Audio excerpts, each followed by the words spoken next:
Hello, everyone, and welcome. I'm sorry for the lack of video, having some technical difficulties here. But today is the inaugural session for the Child and Adolescent Psychiatry Portal new webinar series. We're going to be running the second Thursday of every month during the lunch hour, basically from 12:05 to 1 p.m. And every month, we're going to feature a common pediatric mental health topic. And this year, we're starting with our Back to School series. And the title of today's presentation is Back to School Part 1, Anxiety. Very timely topic. Our speakers today are Dr. Samantha Fordwood and Lauren Schumacher. Dr. Fordwood is a clinical psychologist and associate clinical professor of psychiatry here at the UCSF School of Medicine. Dr. Schumacher is assistant professor of psychiatry at the UCSF School of Medicine and also one of our consulting psychiatrists for the CAP portal. And Dr. Schumacher also co-directs this mental health webinar series, as well as other CME activities for CAP. So welcome, and I'll turn the presentation over to you. No disclosures on the part of anybody who's in planning or presenting to. Great. And so our learning objectives today are to understand the model of anxiety so we can teach this to parents and have them teach it to their kids, explain some of the cognitive and behavioral strategies to help with back to school anxiety, and also to determine when to consider medication to help treat anxiety. Next slide, please.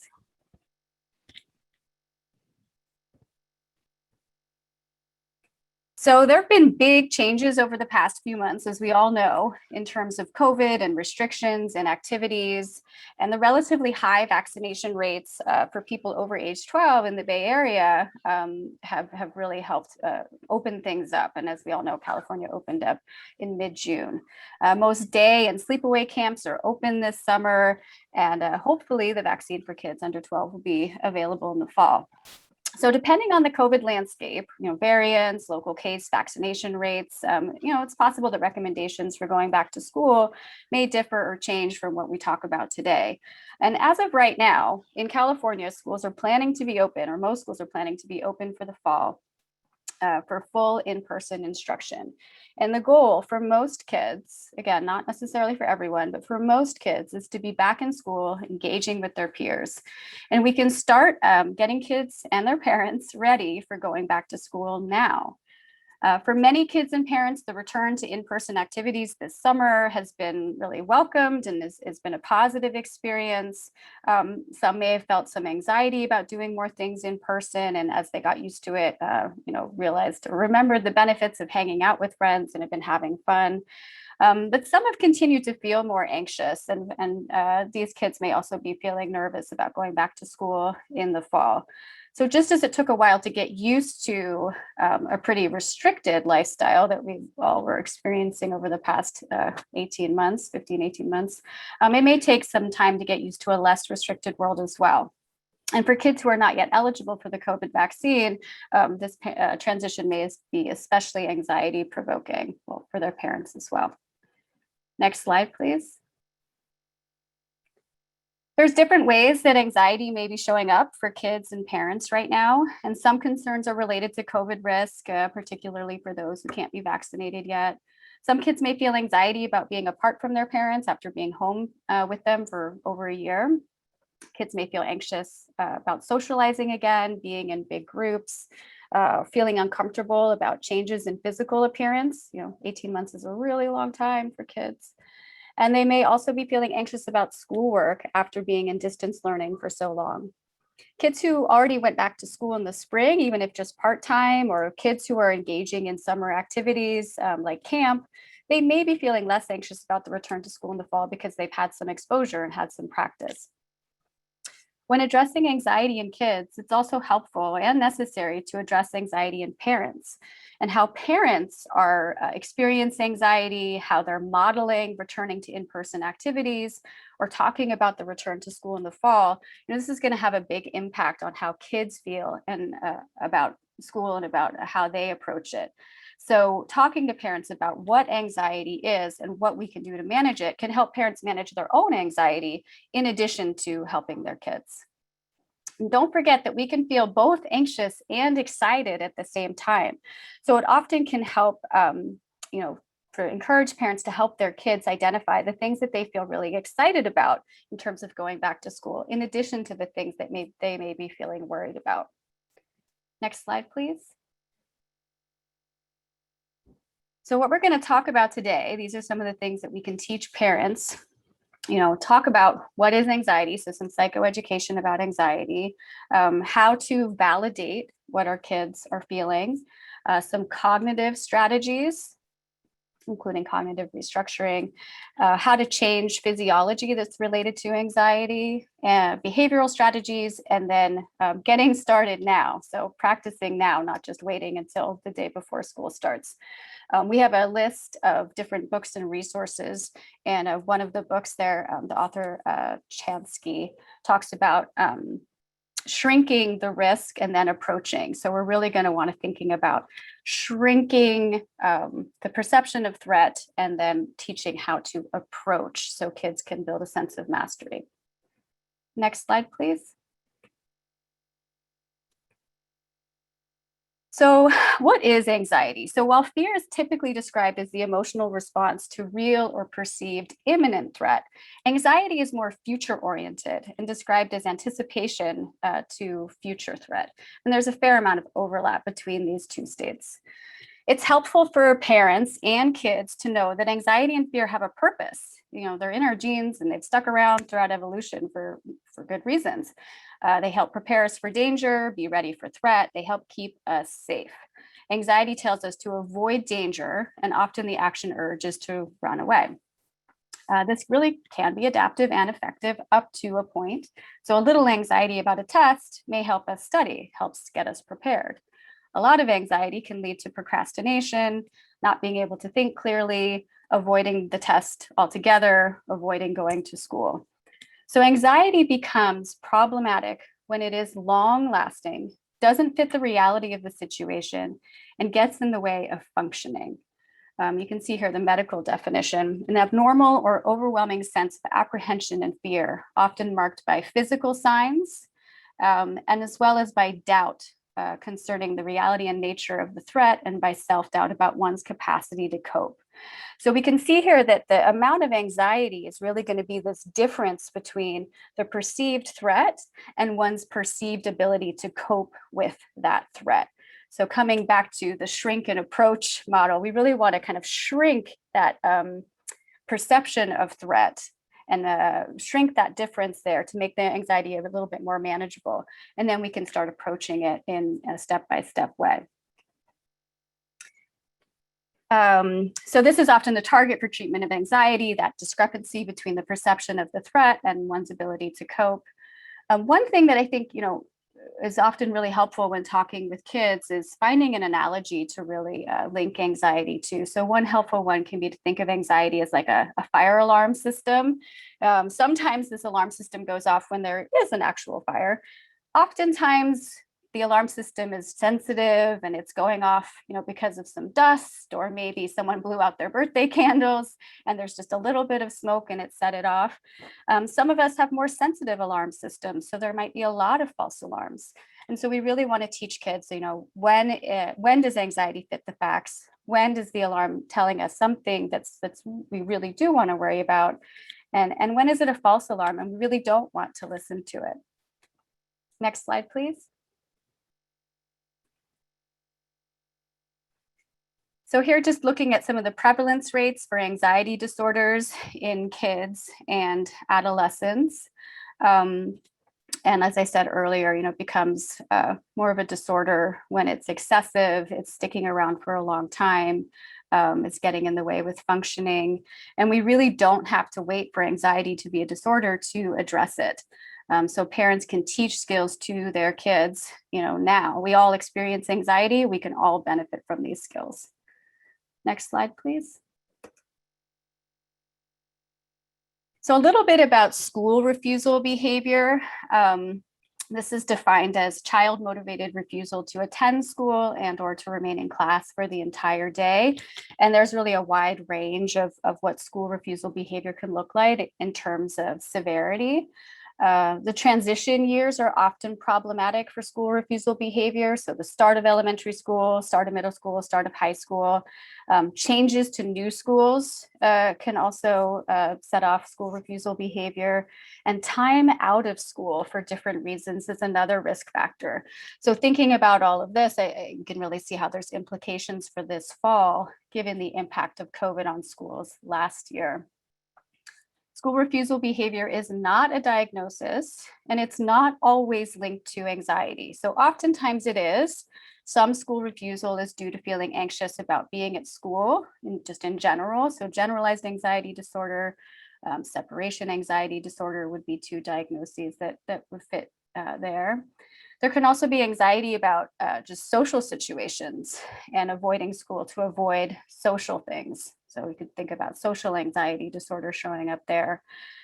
And some school refusal is not so much related to anxiety. It could be to gain attention from significant others like parents. And sometimes it's to pursue tangible reinforcement outside of the school. So hanging out with friends or substance use. In addition to anxiety disorders, school refusal behavior is also associated with depression, oppositional defiant disorder, conduct disorder, and also physical health issues. So there's a range of what could be coming up, although anxiety is often part of the reason for avoiding school. Next slide, please. So here's a very basic cognitive behavioral model of anxiety, and thinking about three components of anxiety in the CBT model, and all three of these can affect each other. The cognitive components would be thoughts about the threat and one's ability to cope. So this is really scary, I can't do it. Physical sensations like an increase in heart rate, shallow breathing, digestive issues, muscle tension, headaches, stomach aches. And then behavioral component, which is often thought of a fight or flight or sometimes freeze. Typically the action urge is to avoid the perceived threats. So we can help parents understand how to make changes in each of these areas, which can then help their kids experience anxiety differently, reduce anxiety by making changes in each of these components. Next slide, please.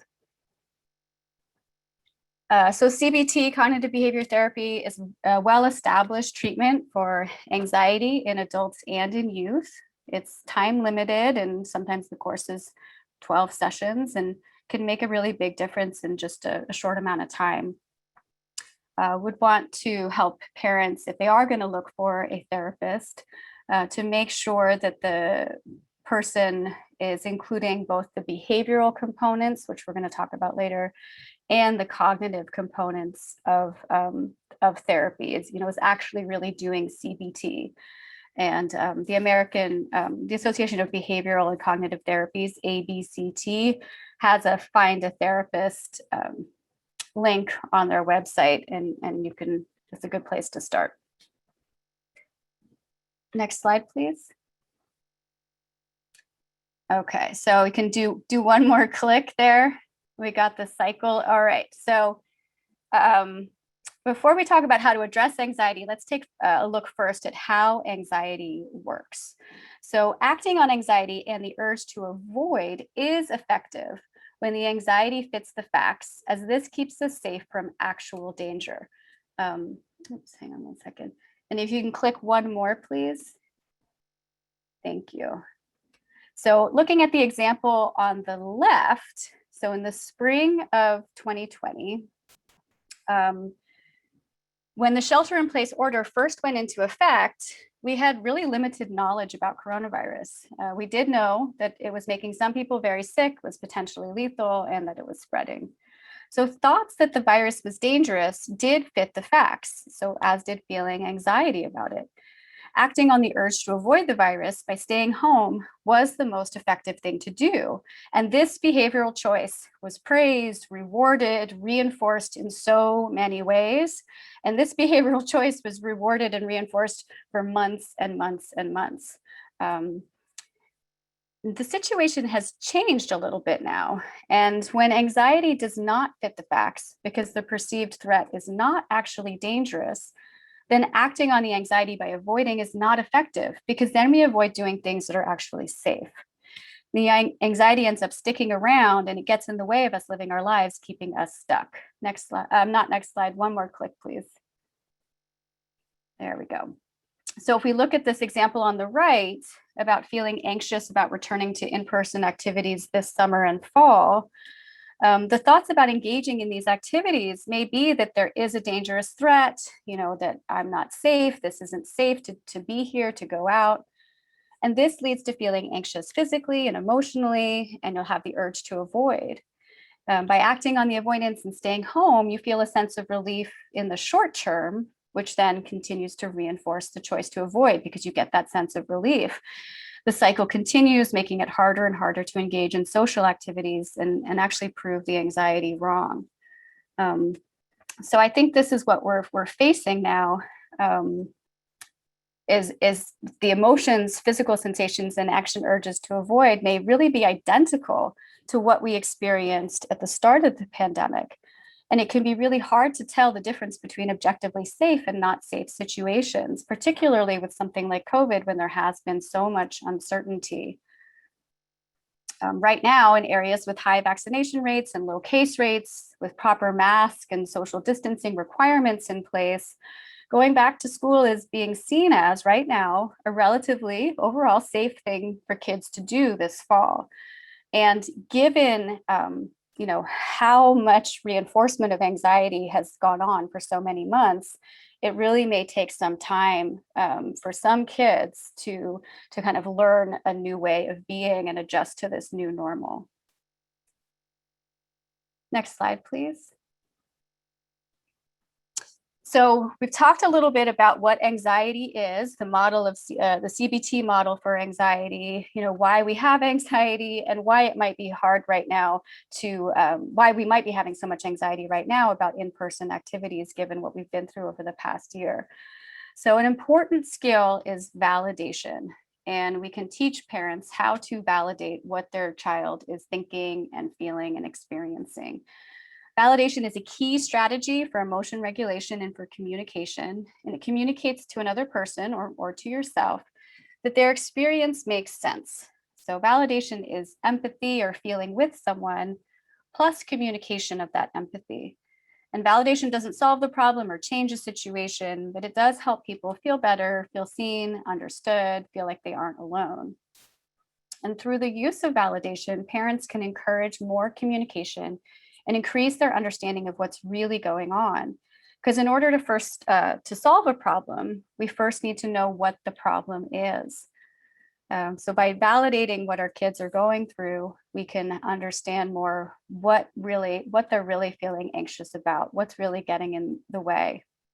So parents can acknowledge how difficult the past year has been, acknowledge that going back to school is a big change for everyone, can validate the presence of worry thoughts, how worry thoughts make us feel anxious, but we don't have to agree. So parents can validate that their child feels anxious about going back to school without agreeing with them.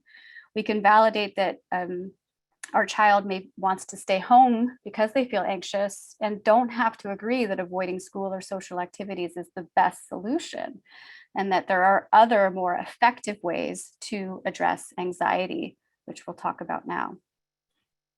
Next slide, please. So starting off with cognitive strategies. So again, this is when we want to shrink the perceived threat. So let's take a look at the worry thoughts. They're setting off the anxiety alarm system. And for older kids, you could maybe teach them about the amygdala, which is like our brain's security system. It's great for real danger, not so helpful for everyday situations like taking a test or meeting new classmates. The goal is to recognize the worry thoughts as worry thoughts, not as facts, and then come up with more realistic thoughts. So shrinking the perceived threat so that it's a more accurate reflection of reality. We want our kids to learn that anxious thinking is often distorted, exaggerated, and unreliable, and that worry is to be tested, not necessarily trusted.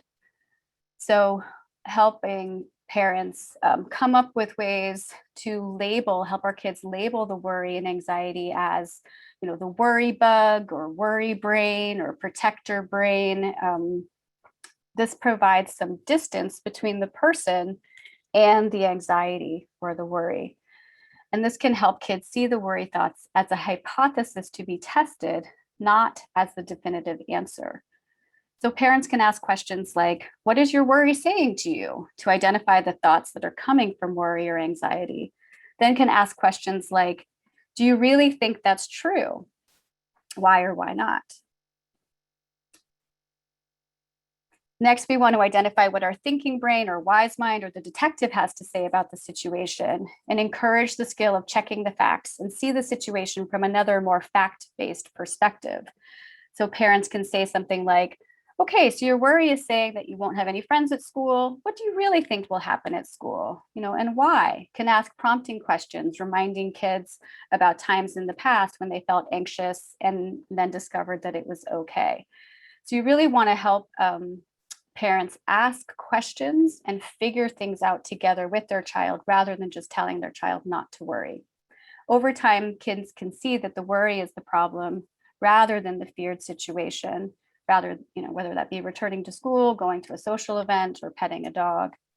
Parents can also explain to kids that we can't stop worry thoughts from just popping up, but we can choose whether to believe the worry or not, that we don't have to react to false alarms.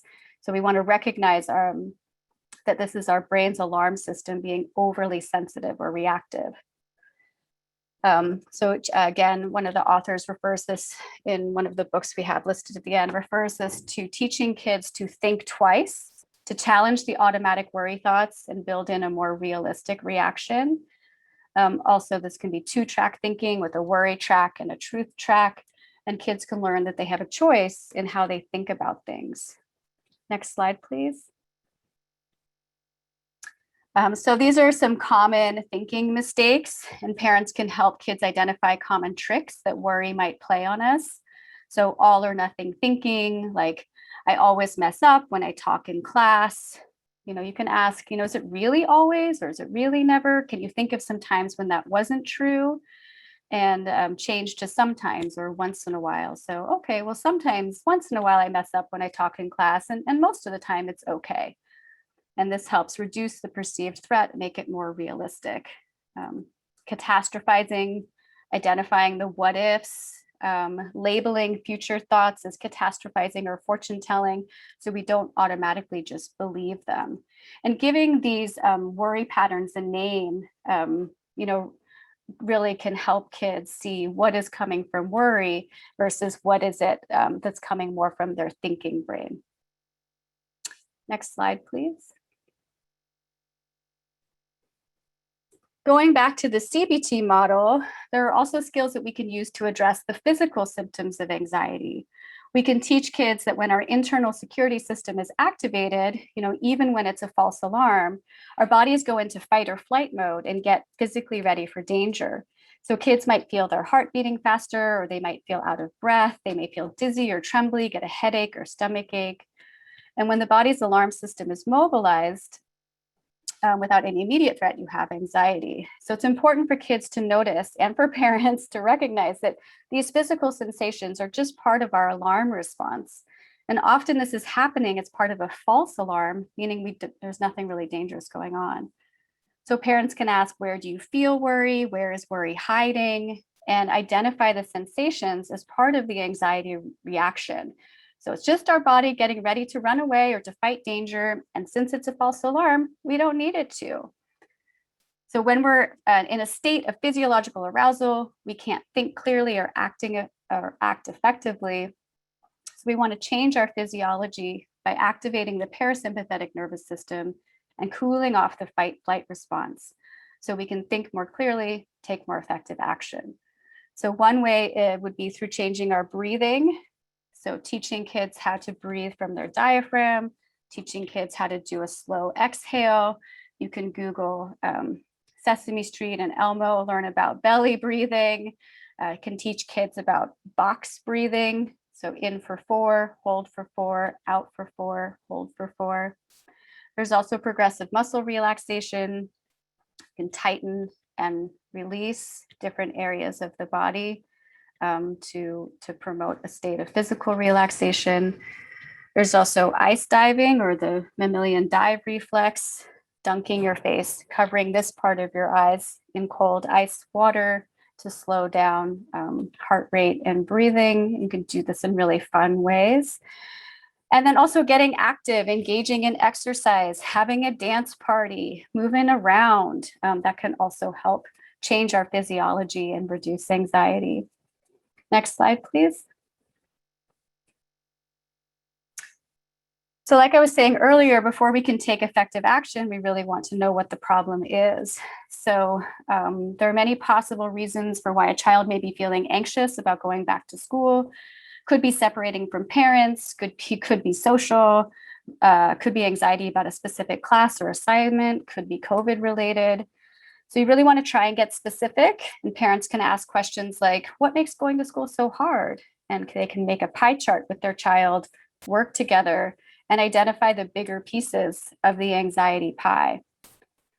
So for fears that really do fit the facts, so if a child is being bullied at school, or if the kids aren't following mask guidelines and teachers aren't enforcing it, then the situation is the problem, not the anxiety. So parents would want to engage in problem solving, such as by talking to teachers or the principal, clarifying safety protocols.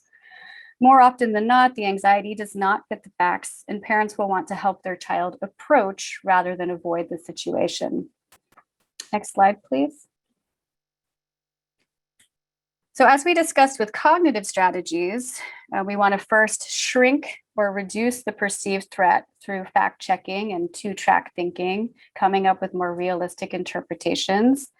And then we want to help kids approach the situation in small, manageable steps so they can build confidence and a sense of mastery. Parents can relate this approach strategy to how kids learned how to do other things that at first may have seemed scary, like riding a bike or learning how to swim.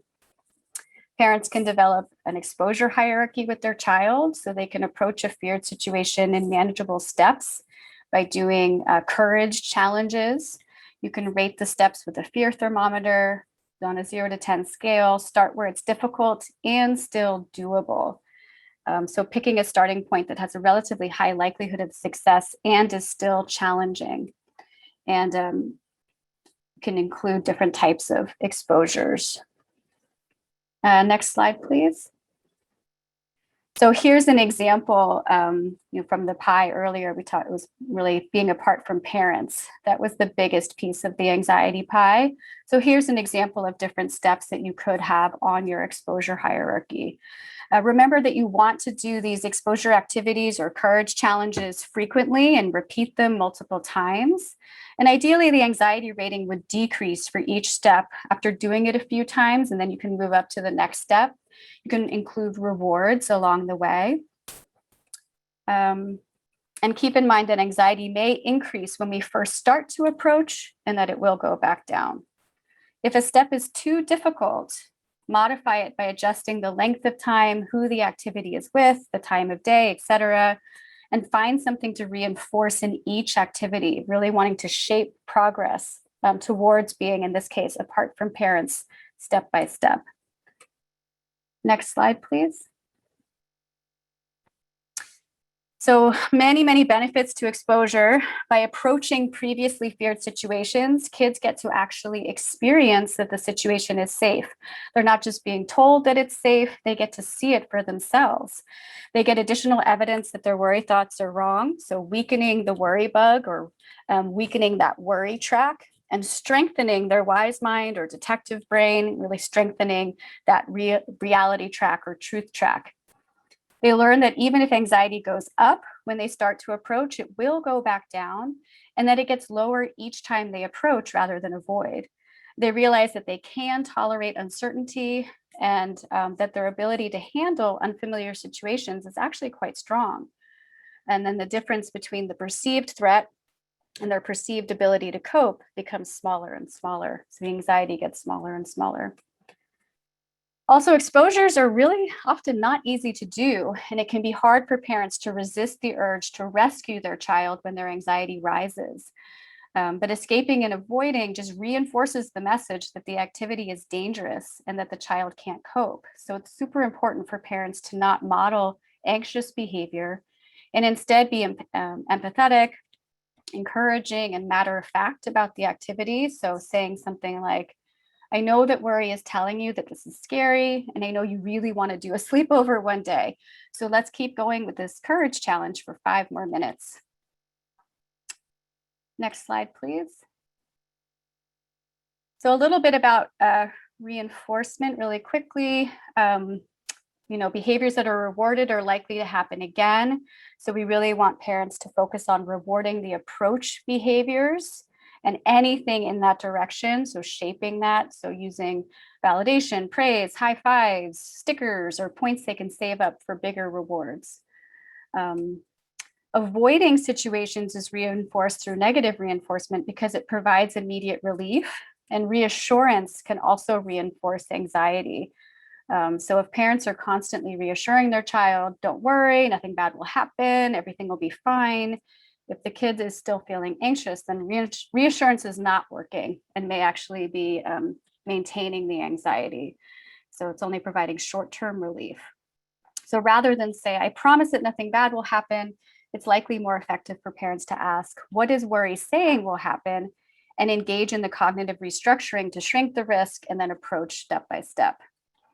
We also want to be careful to not reward avoidance. What kid wouldn't want to stay home instead of going to school if they can play video games, watch TV, or hang out with a parent doing fun things all day? So parents, they don't want to tell them, don't make staying home fun. Next slide, please. So if a parent is noticing that their child is worrying about returning to in-person activities, such as going back to school, start addressing it now. There's lots of great books, we'll get to that later, about managing anxiety for parents and teens, and they can start learning about all of these skills. How does anxiety work? What are the worry thoughts? Start engaging in activities now. Get on some play dates, sign up for some classes, go to the school, walk around, figure out what your morning routine would be and start practicing it now. And if to consider CBT if the anxiety is intense, long lasting, and interfering with typical activities. And parents would also want to be involved in that therapy as well.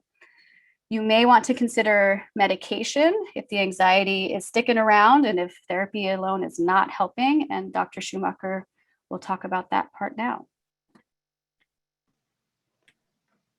Dr. Fordwood, thank you so much. So I think, as Dr. Fordwood mentioned, anxiety is something that all of us experience. And I think we've all had additional experiences with it this year with the pandemic, both with the shelter in place and now as we're expanding. So all of us are having examples of exposures where we're, okay, how do we feel about going outside with a mask now? How do we feel? Most of us are working our ways up. We're not immediately going from staying home all the time to being enclosed, to being at a concert with no mask on. We're working our way up. So since that's something everybody's dealing with, I think it's helpful to think through when to think about medication. So there's going to be a lot of kids that are dealing with anxiety about adjusting to new environments, getting back to in-person school. And really the first place to start is going to be the behavioral pieces. But for some of those kids, medication may be a helpful addition. So times when to think about it is if they have been engaged with therapy, but are having limited improvement and still having significant anxiety despite that.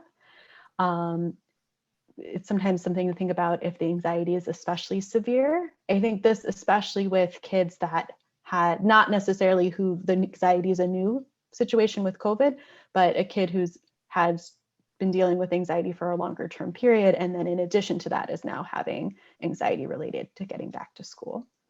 Additionally, if the anxiety is so intense that it's interfering with their ability to engage in even exposures at that bottom part of the ladder, or in situations where they have a comorbid disorder like depression that's also requiring treatment. And I think it's helpful to keep in mind that our most effective treatment for anxiety is a combination of CBT and an SSRI medication. Next slide.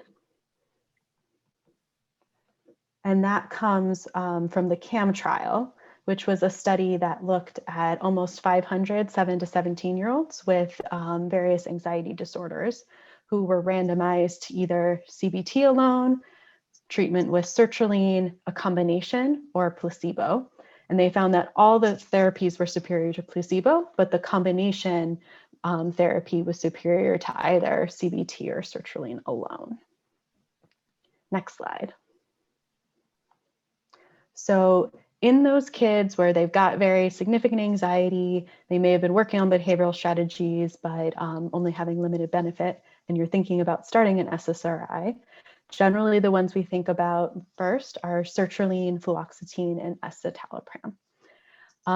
Now, interestingly, none of these have FDA approval specifically for anxiety disorders in children, but they do have FDA approval for treatment of either OCD or MDD or both in children. And they have been studied for pediatric anxiety disorders in children.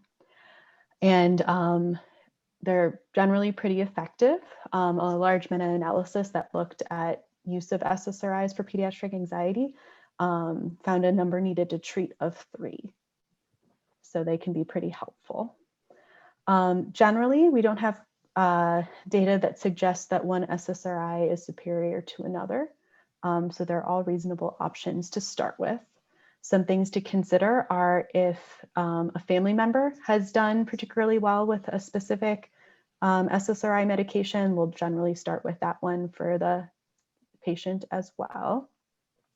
Other things to consider are with fluoxetine, it tends to be more activating. This can be a good thing in kids where they're dealing with like low energy, low motivation, having trouble leaving the house. It can be a less good thing in anxious kids that are especially somatically preoccupied. So if they're a kid that's really, you know, every little funny feeling in their belly or chest is very distressing to them, then that activation feeling can sometimes be uncomfortable. Fluoxetine also has the longest half-life, so it can be a good option in kids or teens where compliance is more of a concern, and with fluoxetine, if they occasionally miss a day, that it's still kind of in their system and on board. And then with escitalopram, it tends to have fewer drug-drug interactions, so it can be a good option in patients who are also taking other medications. Next slide. So this kind of goes through kind of a general approach to starting and titrating SSRIs. So generally you want to start at a low dose and then check in every 2 to 4 weeks on how they're doing, checking in on both the symptoms of anxiety, are those getting any better? Rating scales can be helpful for this, such as the GAD-7 or SCARED, which are available on the CAP website. And then also checking in on side effects, which we'll talk a little bit more on the next slide. Then if they're doing well with it, continue at the minimal effective dose. If they're noticing no improvement or partial benefit, go ahead and increase the dose. Or if they're at a max dose and still no benefit or having significant side effects, think about switching to a different SSRI. That's also a good point at which to kind of consider, are there other diagnoses contributing to what's going on, other factors? And if they've had therapeutic doses of 2 different SSRIs without benefit, you might want to consider consulting psychiatry. And at any point of this process is a good time to call CAP to check in and get additional consultation. Next slide.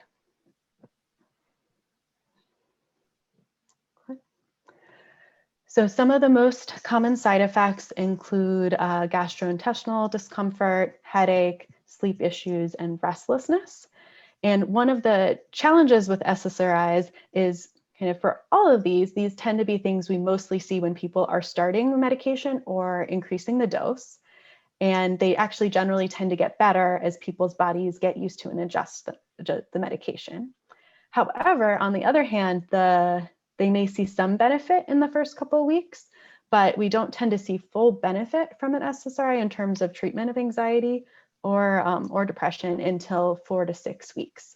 So often when they first start them, they may notice side effects, but not benefit, and they kind of have to wait it out a little bit for the side effects to get better and to get more benefit. So that can be one of the challenges. But there are things that can help. So with GI discomfort, trying to take it with food can often be helpful, and letting, if they're able to try to kind of wait it out, and that it should get better within a week or so. With headaches, supportive measures like making sure they're staying well hydrated, taking ibuprofen if needed. And sleep is an interesting one because it can kind of go both ways. For some people, they might find that it makes them a little bit tired. For those people, it can be helpful to take at nighttime. Some people actually find SSRI makes it harder to sleep, and those people recommend taking it in the morning time. And some people don't notice a difference on sleep. And then I think in addition, checking in around sleep hygiene, bedtime routines, and helping kids and teens and families optimize those as well. And then for some people, they may notice some restlessness, or what we sometimes call activation syndrome, where they feel more energized, aggressive, restless. If it's not severe, that's again something where we encourage people to kind of wait it out for a little bit and see if it should get better kind of as they get used to it. But if it was an extreme where you had concerns for mania, where they're not sleeping at night, not seeming to need sleep, engaging in a lot more activity than usual on things they wouldn't usually do, being more impulsive, talking faster, thinking faster, then you'd want to stop the medication and consult psychiatry. Next slide. Another thing we always want to touch on when we're starting SSRIs is the black box warning. So this was issued in 2004 and advised clinicians to carefully monitor pediatric patients receiving treatment with an antidepressant for worsening depression, agitation, and suicidality. It was based on a number of randomized controlled trials, which together they found a slightly increased risk of 3.8% versus 2.2% of suicidal ideation and self-injury. I think a couple things to keep in mind here is that these trials the primary diagnosis was depression, not anxiety. So it's a little bit different patient population. And there was no increased risk of completed suicide found. The concern was particularly at the beginning of medication treatment or during dose changes. And there's some controversy around this, as these studies weren't initially designed to specifically look at this effect. And for most patients, we find that the overall benefit of treating the anxiety or depression outweighs this risk. And in fact, after this warning was issued, SSRI prescriptions significantly decreased, and they saw an increase in teen suicides following that decrease in SSRI use. Next slide. So very briefly, I'm just going to touch on some other medications you might see used for anxiety. Generally, after trials of 2 different SSRIs for anxiety, we'd next think about an SNRI like venlafaxine or duloxetine. And then after that, third-line medications include buspirone, mirtazapine, or hydroxyzine. I think these are going to be things you see less in primary care, but maybe kind of patients that you're seeing that are also seeing psychiatry, or it may also depend on the resources of your area. But certainly if you're thinking about these medications, I think that's a great time to call CAP for additional support and consultation. And some medications at this point that we rarely use for pediatric anxiety include the tricyclic antidepressants, given their worse side effect profile, and benzodiazepines. There's been studies that show that they weren't effective in treatment of childhood anxiety disorders. And there's also the risk of dependency, as well as sedation and cognitive impairment, which make them not a good choice for pediatric anxiety. All right, next slide. And then these wanted to also just share with you guys some additional resources for patients and families about anxiety. So this slide shows some websites, including the UCSF CAP website has resources for both families as well as providers about managing anxiety, rating scales for anxiety, different things like that. It also includes some of the resources on the next page. Some other good resources are the Anxiety Disorders Association of America, and then lower down, copingcatparents.com. Coping Cats is a commonly used CBT, manualized CBT treatment for kids. And online they have learning modules that can help teach parents a lot of those skills. And psychologytoday.com can be a good resource for helping to find therapists. The next slide. And then here's a number of books for both parents and kids and teens. And I would just emphasize, I think a lot of these can be a really useful place to start. I know especially always, but especially right now, it can be really challenging helping kids and families get linkage with therapy and psychiatry. And especially for the kids where they might not necessarily meet full criteria for an anxiety disorder, but there's enough anxiety there it's problematic. These books for parents and kids can really guide them through a lot of the behavioral strategies that Dr. Fordwood was discussing earlier. In particular, Helping Your Anxious Child has a lot of really great strategies for parents about how to not kind of avoid modeling anxiety and reinforcing avoidance, and instead be supporting kids in exposures. Parenting Your Anxious Child with Mindfulness and Acceptance has some great resources about some of those, coaching kids on those strategies to help decrease the physiologic experience of anxiety, different breathing activities they can practice.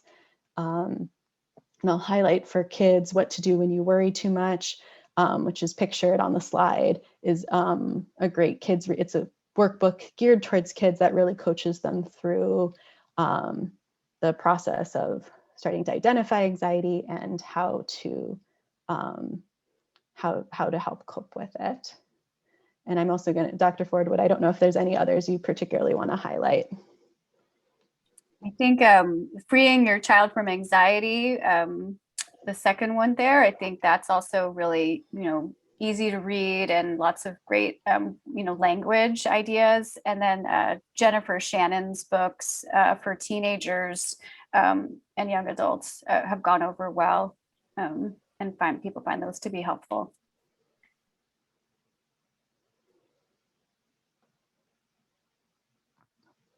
Fantastic. Thank you both so much for this great presentation. And so we did have one question come through, but before we get to that, I want to encourage everybody on this webinar, please take your smartphone camera, train it on this QR code here on the slide, and it should direct you to the UCSF CME website. And that's where you check in to mark yourself present for today.